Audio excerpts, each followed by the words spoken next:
Right, please do turn to Proverbs again, chapter 6 and 7. Somebody has a page number, if you could yell it out, that would be great. 640, Proverbs 6 and 7. Okay, been working through the first 9 chapters of Proverbs this term. This will be our last little taste of Proverbs before Christmas, and then we'll return to chapter 8, I think on New Year's Eve, and then chapter 9, beginning of January, and then we'll be going into all the individual Proverbs, sort of looking at different ones, different themes, different topics. So that's all ahead of us. 2 weeks ago, I did point out, and you see if you read through these first 9 chapters, that nearly 3 chapters are given to the subject of adultery, which didn't necessarily sort of expect. It's an introduction to wisdom and an introduction to folly. I think last week we saw 3 areas of folly, so it was a little bit of a break. But either side of those 3 areas at the beginning of chapter 6, we've got sort of part 1 that looked on at adultery in chapter 5, and then halfway through chapter 6 and all of chapter 7, we return to this subject of adultery. Now, I don't want to kind of rehearse everything I said last time, because we'll be here for a very long time. Christmas market will be packing up by the time we're done. But I did at least try to say last time that the fact that 3 chapters more or less are given to this subject, I think says something about its importance. In some ways, it's interesting, isn't it, that you think some space given to the area of sexuality and that sort of thing makes sense in our society. But clearly, it was just as much of an issue back there in Proverbs when Solomon penned this. So in some ways, we as human beings, although we advance, we think, we make great advances in some ways, we are still people as people have been people since the year dot. So I think this is given a lot of airtime because it's needed. Something else just I spent a bit more time trying to explain last time is just to bear in mind this is a father speaking to his son. So in these verses, the tempter is always a temptress. It's always a woman who's described in various ways. That can absolutely, I think, be flipped on its head. It's just simply because this is a father talking to his son about what sort of wisdom and folly may mean in his life. So that's why it's sort of slanted that way. But I think, whether we're male or female, we need to sort of understand and see these temptations and things in our own lives. And I think the other thing which I'd love to say more on, did try to say more last time, is that, of course, there's a mixture of people in the building today. There are some that are quite young. Perhaps marriage and serious relationships may not yet be particularly in your mind. It may just be beginning to come into your mind. It may be something just our situations are very, very different.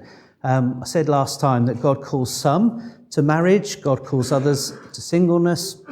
Both are held up as gifts of God and of equal validity and importance. And again, we need to hear what God says about that and not necessarily listen to what our culture is saying and how one thing is valued over another. So do listen to, if you missed it 2 weeks ago, to part 1. I've got a quick summary, I think, if William could pop that on the screen. This is what we saw last time. I'll just let you run your eyes around that, see if it rings any bells for those that were here. So this was chapter 5, this was part 1, and last night, I don't know if you've been to Bar Rosita, but last night we were fortunate enough to enjoy a nice little feast at Bar Rosita before going on to the Christmas ball. I think I used our dancing as an example last week, so we were there for 3 hours, quick stepping, fox-trotting, waltzing, Viennese waltzing around the room, brilliant. Music was really loud, so I've been shouting to the person next to me for 3 hours, so the voice is a bit bad. But at the end of the Bar Rosita feast, some churros dipped in chocolate. Looks beautiful, looks enticing. The first taste was delicious, and the last taste was delicious, actually. But if it hadn't been, if the chocolate had gone in, and then suddenly as you're beginning to eat, the taste begins to go very, very bitter, and you sort of want to spew the whole thing back out. That's one of the images that's used in chapter 5, and I've loved, I don't know about you in the growth groups, I've just loved the picture language. The image is so striking in this book. So this situation in chapter 5 begins with the son being aware of these lips that are dripping honey, that look sweet, that look enticing. It's actually a picture of the smooth talk that comes out of the lips that's enticing, that would draw him in. But the aftertaste is horrible. That's the point. Gall, and a bitter, bitter aftertaste. He then immediately follows that with the image of a double-edged sword, which, if that goes in your mouth, is only going to do injury and damage. Ultimately, this pathway that started with sweet honey leads to death, it leads to the grave, it leads to destruction. It leads to a number of other things. The father tells the son, when somebody crosses that line into adultery, there is a loss of honour. There's a loss of dignity. People see you in a very different way. There's a loss of wealth as wealth is divided among perhaps 2 families or perhaps 3 down the line. And it all ends at the end of chapter 5 with regret. The father takes the son forward to the end of years, the last months, the looking back, and that sense of regret, of not having listened to wisdom, of not wanting to listen to his instructors, the instruction that would have kept him from this path and these outcomes. That was the sense of chapter 5. The answer in the middle there is to listen to my words, says the father. Keep to a path far from her house, his house. Stay away. Rejoice in your own wife if you're married. Rejoice in your own husband. It's interesting, and this was just an aside on this that had just come to my mind this time, that it is very interesting watching how our culture, develops over the years, and sort of the older you get, the more you can begin to see over a period of time the shifts and the changes that take place. I'm sort of picking up, I don't know about you, but in certain sort of programming and certainly certain reality TV type situations, the notion of being unfaithful still seems to be something that the culture thinks is a bad thing. So you're not to be unfaithful to that person. It's a sort of I think generally collectively seen as being a wrong way to treat the person that you're connected to. It's very interesting, I think, to see what's happening and has been happening for some time in our society. So over time, the solution to our makeup, our biology, our sort of sexual temptation and all the rest of it, essentially is to begin to erode away marriage. It's as if marriage is the thing that constrains. Marriage is the thing that is sort of holding us back or causing difficulty. So we begin to erase marriage. That seems to be a solution that bubbles through the last, I don't know how many years. Remove marriage. Perhaps live together. And then it's easier perhaps without that sort of the kind of in being embroiled together in marriage and that commitment and everything that goes with that, just to sit a little bit looser in terms of our commitment. Maybe move from living with that person to then live with that person. Not quite the same problematic sort of scenario that marriage brings. So we remove marriage slowly, or we redefine marriage to fit the way that we want to live. Or, which I think is a bit more recent, the idea of, I can never say this, non-monogamous marriage, is that right? So you're into a commitment to one another, but it's agreed that it's not exclusive. So there can be other sort of sexual partners, because you remove the being unfaithful. You agree in advance that this is the way the relationship's going to work. So as a society, I think we see the harm and the damage that we kind of do to each other and to our families, but the solutions, which our society will label as wisdom, remove marriage, do things a different way, have a more of an open marriage arrangement, these sorts of things are labelled as wisdom or kindness to the other person. And Proverbs says folly. It's folly. It's gall in the mouth. It's a double-edged sword. It leads to regret. It leads to damage. It leads to the grave. It leads to judgment. It leads to multiple impacts on our society and on others. So that's where chapter 5 left us. And I should say, while it comes back to mind, please do come and talk about these things. I think if questions come up, come and ask me. We've got one more go, I think, in growth groups to look at these this week. So take the questions there, even if you don't get to the questions that have been written. If there are things that come up in your mind, I think we need to talk about that. Please let us do that there, or come and talk to me over coffee. Let's go on to the continuing story.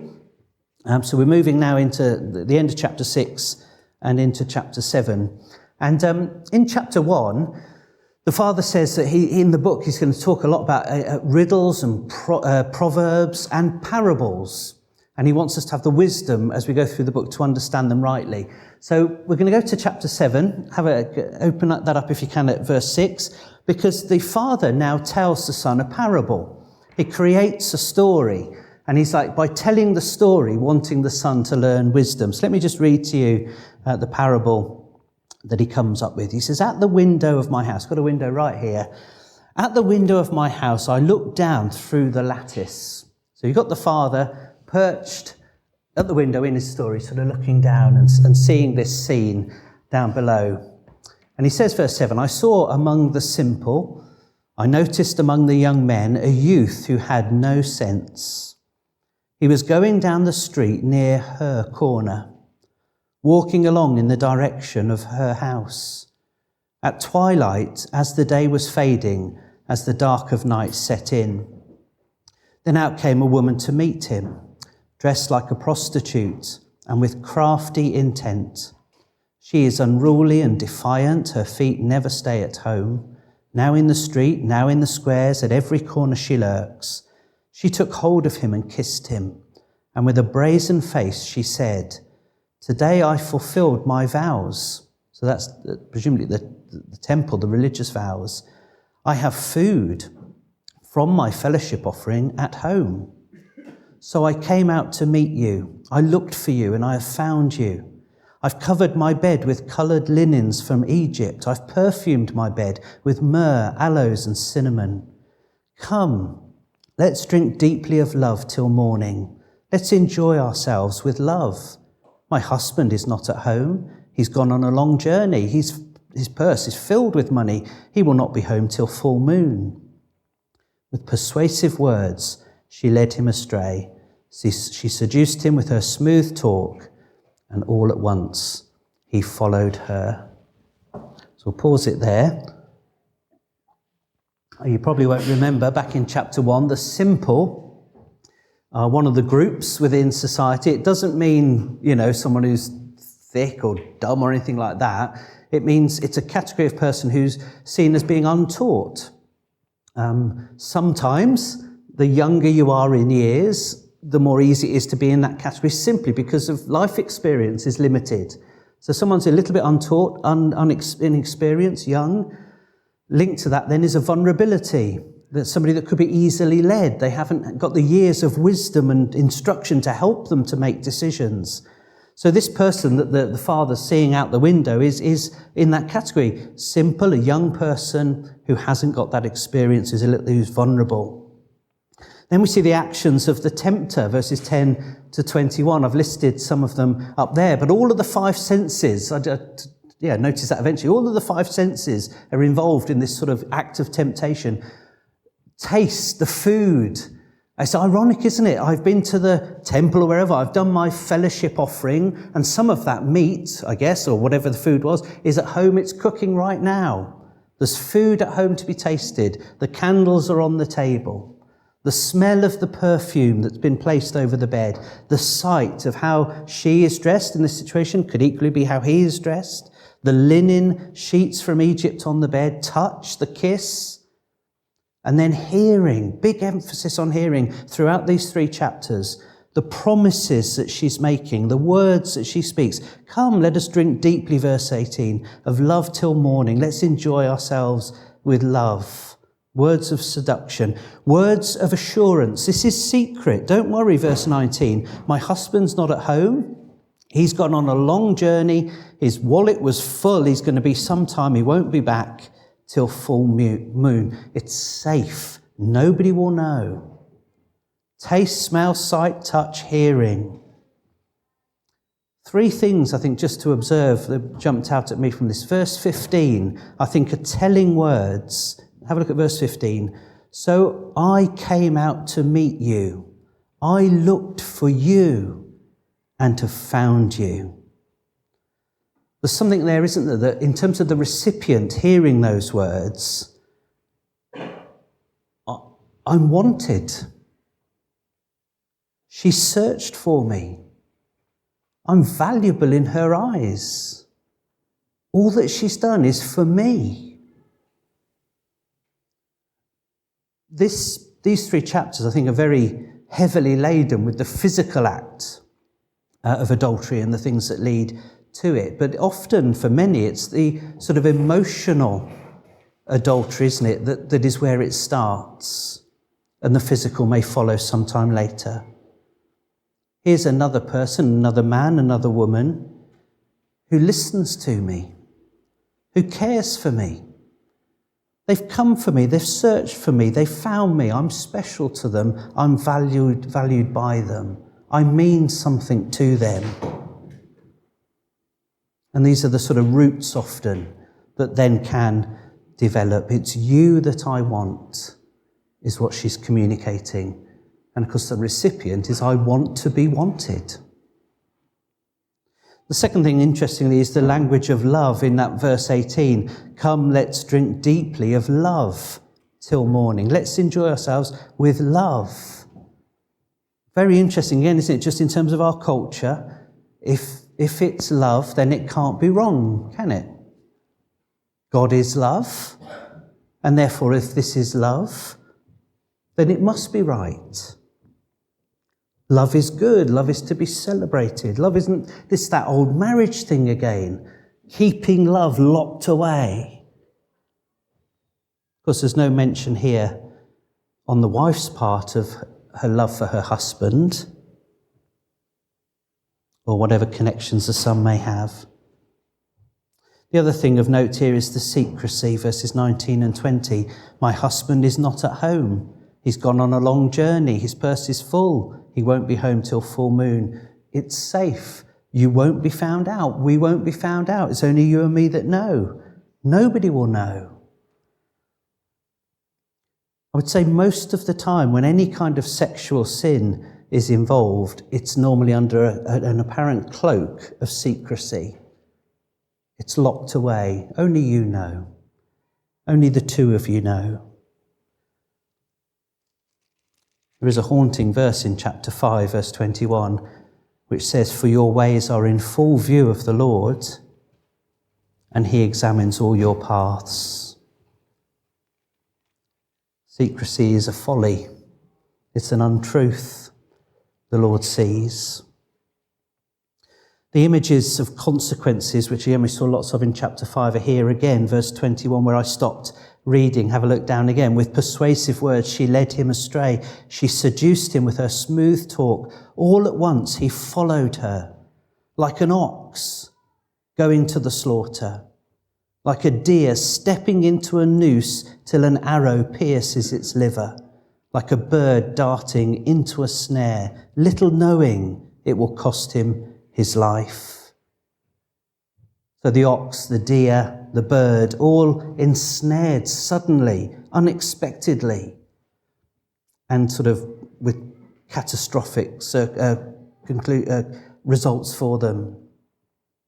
Verses 24 to 27, it sort of highlights that even though in that moment you think that this is a once-in-a-lifetime moment for one person, the father says in verse 24 to the son, now then, my sons, listen to me, pay attention to what I say. Do not let your heart turn to her ways or stray into her paths. Many are the victims she has brought down. Her slain are a mighty throng. It's almost as if in that moment it seems so unique, so much your experience, this sort of tantalizing moment. And yet over the threshold is a communal grave where many have fallen into.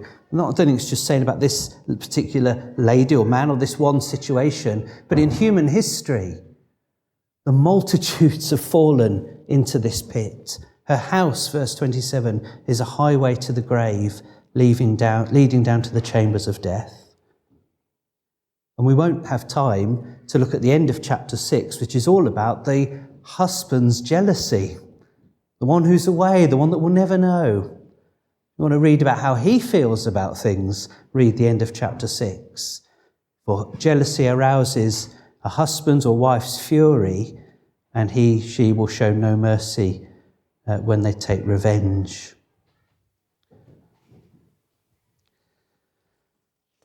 Let me just go to the final slide. I just wanted to try and pull together some threads of wisdom as we close. Can I say again what I said 2 weeks ago?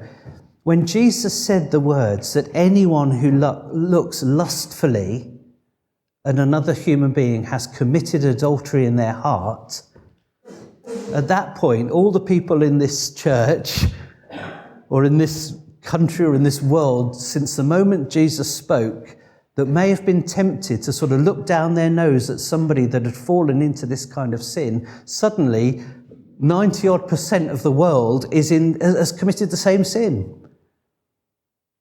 Anyone who looks lustfully at a woman or a man who's not their husband or wife has committed adultery in their hearts. So there's a great collective, we're in trouble in terms of keeping God's law. And that's where, and I wanted to sort of stress this morning, that a works-based Christianity doesn't work. I'm going to say that again, just in case this is new to people, or people who maybe a little bit newer to Christian things. A works-based Christianity doesn't work. If my understanding of Christianity is I need to be a good person and live a good life, there is no hope there. Because if I've committed adultery in my heart, how is me trying to be kind between this Sunday and next Sunday going to do anything about that wrong in God's sight?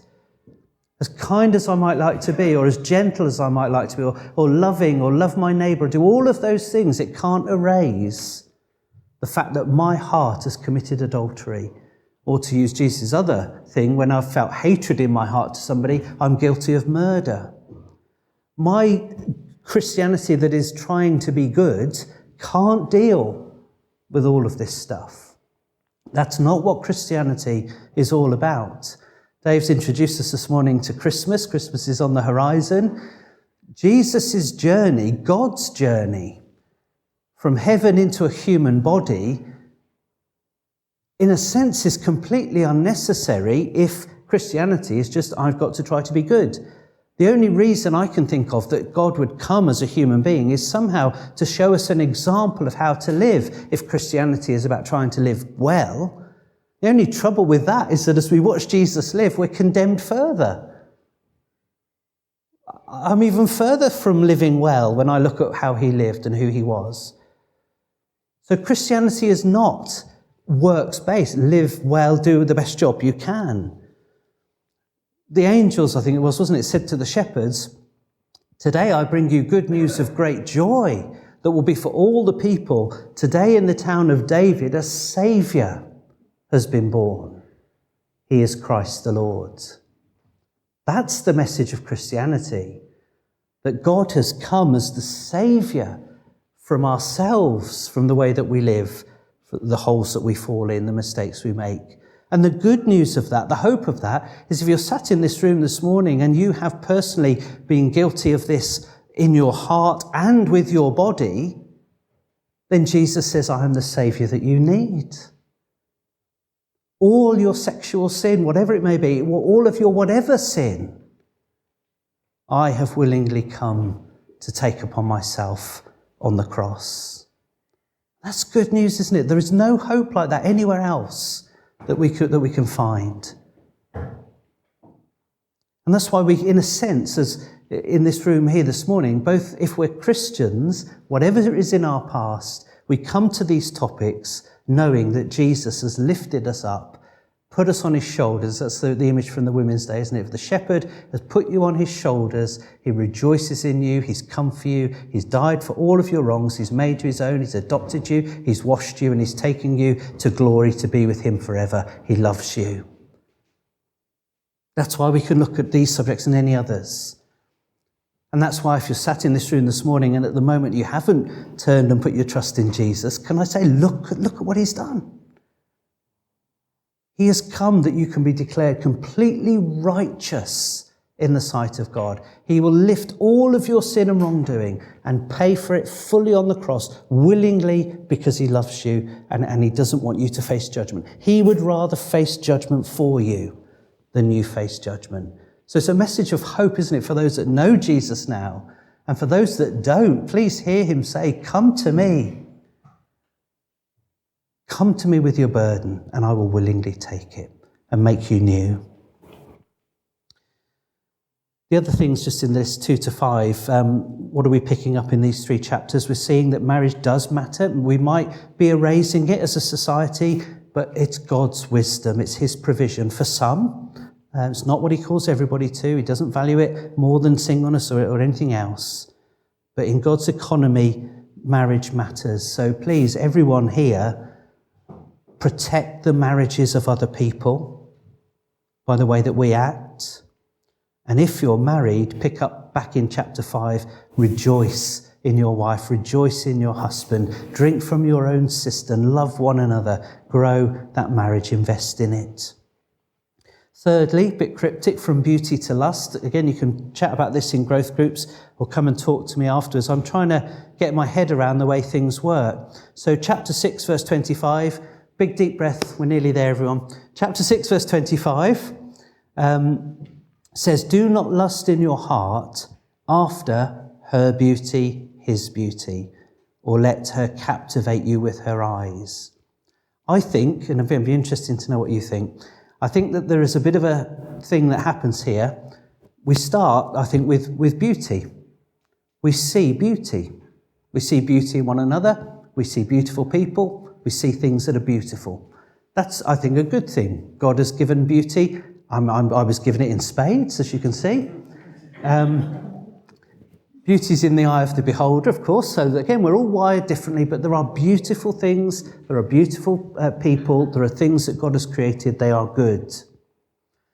There's then a phase, I think, which I've sort of labelled attraction. I think maybe the word in verse 25 might be being captivated. So there's beauty. There's attraction or being captivated. And I think at this point we acknowledge that being captivated or attracted, again, is part of God's making of us, our biology. But I think we now got to acknowledge we're living in a fallen world. So we now need to, things are beautiful and they're just beautiful. It's the way God's done it. But when things become to be attractive or captivating to us, there is something natural and yet there is something that is now fallen. And I think the next phase across from that is lust. And I think, I don't know, maybe it's just me, but you can sort of imagine that process of seeing something, seeing somebody beautiful, then moving into this sort of attraction or captivating phase, and then sort of into lust. And where the one moves to the other, I don't know. So we need to think about that in verse 25 when it says, do not let the eyes or this, that, or the other captivate you. Be very aware of that. Don't let it happen. And then do not lust in your heart after her beauty, his beauty. So I think that goes in works with number 4, which we saw in chapter 5, verse 8, to turn away, to flee. That was chapter 5, verse 8. Keep to a path far from her. Keep to a path far from him. Do not go near the door of her house, his house. Again, imagery. Don't go near. Don't be captivated. Do a Joseph. Flee. Avoid. Know your weaknesses. Know something about that process and realise when you need to avoid and when you need to run. I remember somebody when smartphones had been around quite a while. A lot of people that were able had gone down the smartphone route and were enjoying all the various apps. I remember a church minister still walking around with this brick of a phone, and he said it can make a phone call and it can send a text. And he said, and I don't want to do anything else. I don't want something that will do anything else because I can't trust myself. And that was an example, I think, of this sort of thing. Do not be captivated. Do not be drawn in. Flee. Put up a barrier. Do something wise. Do something sensible for the good of your own heart, the good of your own relationships. And again, I think practically we need to think about that ourselves. We need to know, where am I tempted? Where are the weak spots? What do I find most difficult? To walk wisdom's path. In which case I need to think and listen to wisdom and flee in some way. number 5 on the list, I wanted, and this is a bit strange, but I thought when I read the words of chapter 7, verse 15,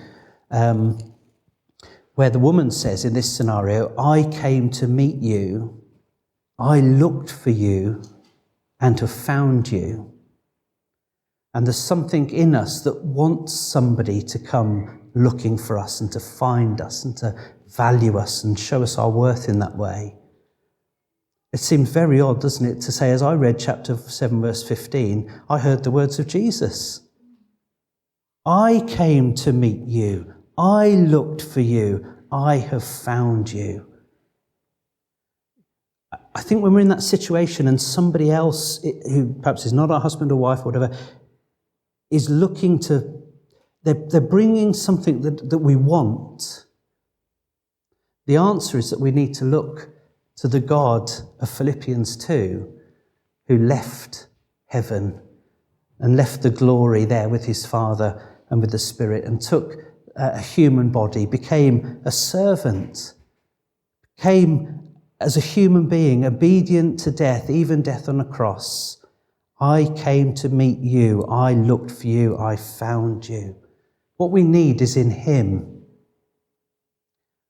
More than if you're married here, more than you need that in your husband or wife. Often we can think, can't we, well, I don't feel valued, I don't feel worth, I don't feel that they're coming to meet me and looking for me and finding me. I'm not finding it in them, so I will then be drawn in and I'll look for it in some other person. No, the answer is don't put that burden on your husband or wife. Find it in your Creator and your Maker and all that he's done for you. I think in red, the line that sums up much of this battle, and it is a battle, is chapter 4, verse 23. Above all else, guard your heart, for everything you do flows from it. It's a battle for the heart. How do we guard our heart? Well, again, this is my pretty much final thought. I don't know if you ever fast forward bits when you're watching a programme. You know, I mean, we see some programmes and, the first 5 minutes is a summary of the previous episode. They're going to give you a little glimpse of what's coming up. We think, well, we have a little phrase in ourselves. We don't want to see that. We're about to see it. So we fast forward that bit.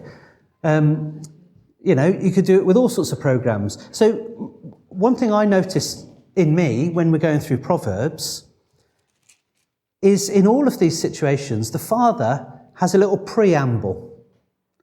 And then he gets into the subject. And then you get to the next instruction, another little preamble, and then you get into the subject. And in these chapters, it's easy to think, I just need to fast forward the preamble and get to the actual subject.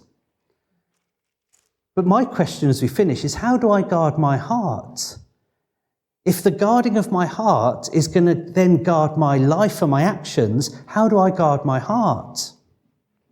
And I think, that one of the ways that we guard our hearts is all in the preamble bits that we fast forward. So let me just read you to finish the preamble bits, chapter 5, verses 1 and 2. So this is his preamble before getting into this honeyed lip situation. My son, pay attention to my wisdom. Turn your ear to my words of insight, that you may maintain discretion and your lips may preserve knowledge. Turn your ear to my words. Chapter 6, verse 20, preamble that we jump. My son, keep your father's command. Do not forsake your mother's teaching. Bind them always on your heart. Fasten them around your neck. When you walk, they will guide you. When you sleep, they will watch over you. When you awake, they will speak to you. For this command is a lamp. This teaching is a light. Correction and instruction are the way to life, keeping you from your neighbour's wife, and so on. And then chapter 7, before the next instruction, verse 1, my son, keep my words, store up my commands within you, keep my commands and you will live, guard my teachings as the apple of your eye, bind them on your fingers, write them on the tablets of your heart, say to wisdom, you are my sister, to insight, you are my relative, they will keep you from the adulterous woman. This whole thing, although the subject is adultery, this is a battle for the heart. And the battle for the heart is a battle about words. Who will we listen to? That's the key question. If God's word is not going in, we will lose this battle in a sentence. So again and again and again, the Father says to the Son, drink in my words, and as Christians, drink in his word, prayerfully relying on his Spirit, that he will guard our hearts and shape the way that we will live.